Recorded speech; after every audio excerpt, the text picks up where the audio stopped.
So we've taken this opportunity through this webinar to give you a flavour of the day, a flavour of what we covered, and a summary of what the outcomes were at the end of the summit. So we were, as I say, we were overwhelmed, really, weren't we, Dan, in terms of how popular the really popular in terms of the event. And I think on the day we had around about 150 people attend, and there was a real buzz and enthusiasm during the whole of the day. And this was the plenary room, so it just gives you a feel for, you know, how busy we were and how many people we had attend. In terms of attendees, there was a real good mixture. So there was obviously quite a number of occupational therapists, because obviously this was around DFG and assessment. But we had people, technical officers, we had commissioners, we had a number of people from the third sector. So we had representative from Age UK.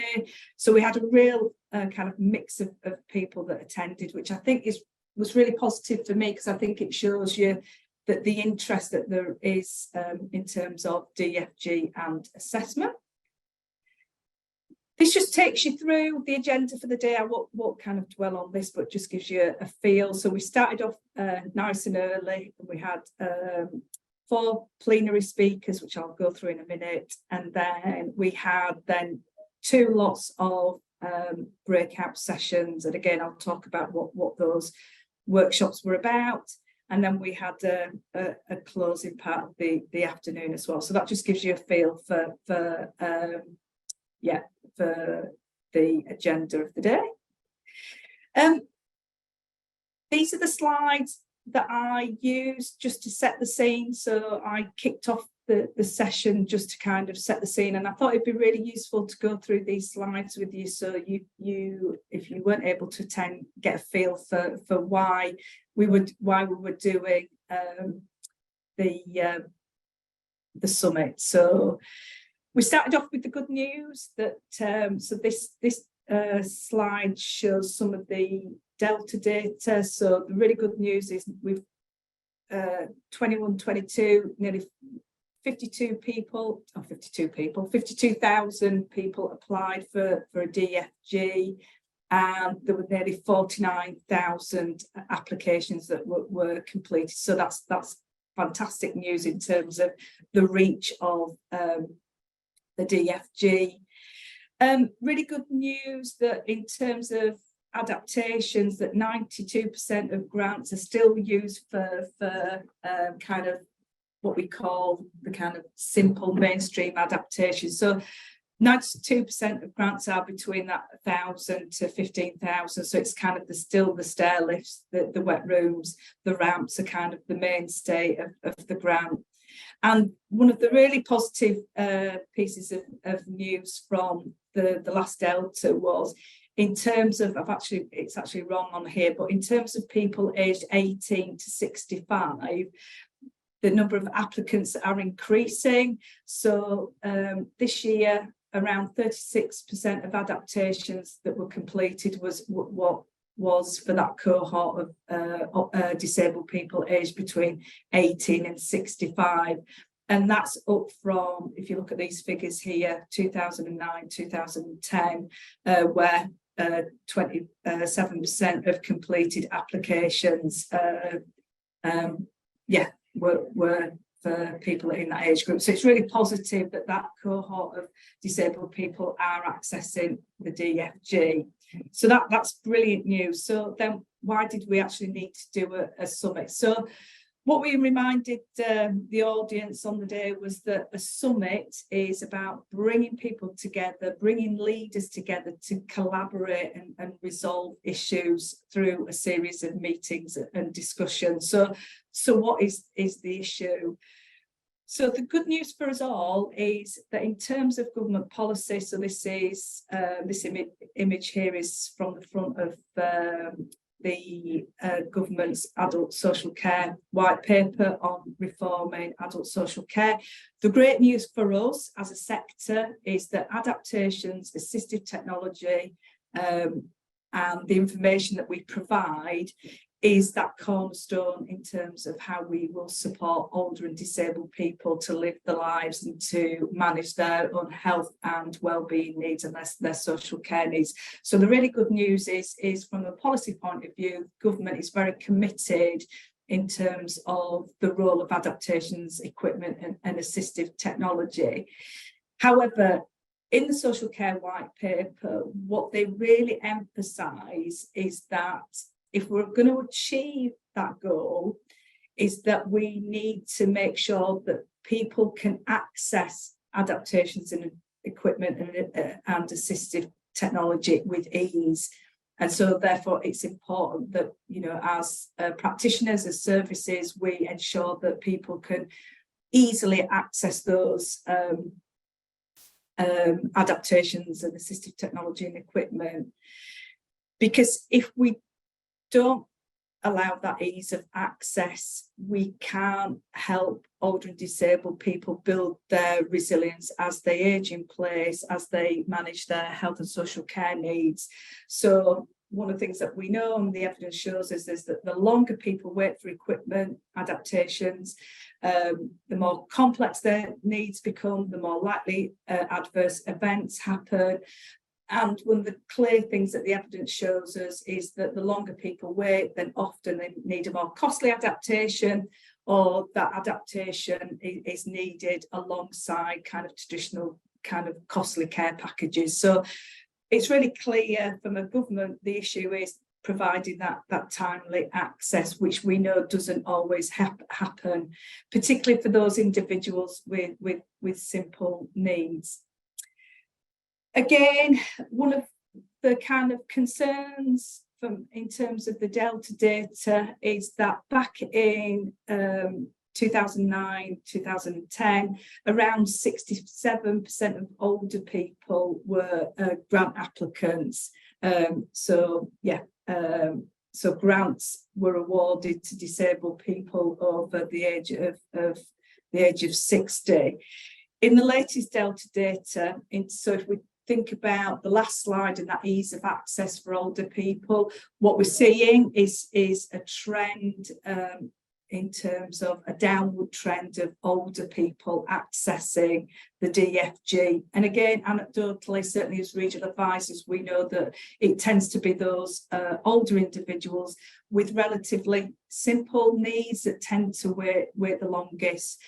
But as I said, those kind of issues that can arise by people waiting. So that was just reminding the audience in terms of that trend and that less older people are accessing the DFG. And we need to look at that if we're going to achieve that policy goal that the government has in terms of the use of equipment. One of the things that we also talked about, we introduced two personas. So we had Robert and Agatha. The reason we developed these personas is that we wanted people at the summit to have somebody tangible in mind in terms of the discussions, particularly during the workshops, because what we know is it's people like Agatha, as I've just mentioned, Agatha and Robert. We know it's those types of individuals that wait the longest for adaptations because they seem to be at less risk, as it were. So from a kind of person perspective, it was that kind of reminder that the people that tend to wait for assessments are those older people with relatively simple needs. And then in terms of, if you remember back at, a few slides ago, that a summit is around building on previous conversations. What is really clear is that the issue around ease of access to assessments that is part of that adaptations process. There have been numerous organisations and reports written over the last 10 or so years that have highlighted time and time again the issue for older and disabled people with relatively simple needs accessing adaptations. obviously close to my heart is Adaptations Without Delay, which was published by the Royal College, and I was part of, alongside Marnie Walker and Housing Lane, that were commissioned to do Adaptations Without Delay from ARCOT. That was about 4 or 5 years ago now. I think it was a really positive document because it did begin that narrative and conversation around how we make best use of OT assessment resource, particularly in social care, and got people thinking differently. And I certainly know, as a regional advisor, that we are seeing much more frequently local authorities looking at trusted assessor models, looking at doing things differently, looking at, you know, implementing robust screening and triage. But I think what is also really clear, and I think is clear, is that whilst it was a really good publication, it perhaps didn't take that next step in terms of actually some really good case examples around moving bits and pieces forward.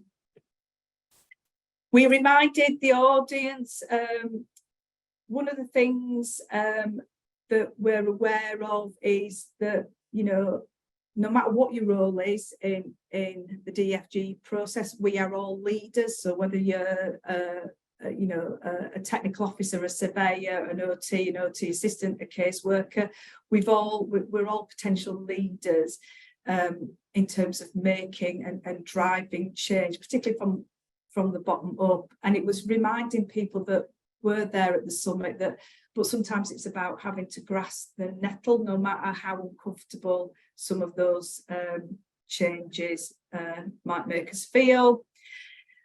And then I gave a particular message to the occupational therapists that were there. One of the things, obviously being one of the co-authors on Adaptations Without Delay, I have been challenged at times about the role of occupational therapists and, you know, potentially diluting our professional role. And it was just reminding us at the summit that for the occupational therapists that attended, it wasn't about letting go of what is professionally important to us, but it was getting people to think differently about how we hold some of those kind of professional things that are important to us, and yeah, getting everybody to kind of think about how you hold things differently. So we had this shot here is from the plenary session, and I don't know why, but I look absolutely bald stiff in this photograph, but please be aware that I wasn't. This is the speakers from the plenary session. And so, as I say, I've just gone through my presentation for setting the scene. We had Vicky McCall, who is a researcher and academic from the University of Stirling, and she was able to bring in the kind of evidence base and that need to change how we do things around the assessment. We also had Vicky Gale, who is a journalist and who, I don't know if people saw the Channel 4 expose around the DFG, but it was Vicky's work that was, that underpinned that Channel 4 news expose. And what Vicky was able to do was bring the voice of that lived experience, and she had a couple of case studies that that she'd interviewed as part of the work that she did for Channel 4, and she was able to bring that real world view of what it's like to be that individual sat on the waiting list, and the real impact that it had for some of those individuals. And I think he was called Reg, was a case study of an older gentleman, and, you know, just kind of, yeah, his experience, and it was very tangible and made it really real. And then we had Lauren Walker from the Royal College of Occupational Therapists to kind of set the workforce scene. So, and we've got Lauren here this afternoon. Hopefully we've got Lauren here this afternoon. Lauren? Hello, I am here. Yes. Hi, Lauren. Do you just want to say a little bit about kind of what you spoke about, kind of why you thought the summit was important for you in terms of the Royal College and what you got out of the day? Absolutely, yeah. And it was a really timely conversation and a really productive day, I felt, and for all the reasons that you've already said, Rachel, really. In terms of, we have this policy landscape now, which is actually really kind of optimistic and I think really enabling for adaptations. We've got the commitment to the DFG funding, but that is tempered with some real workforce challenges.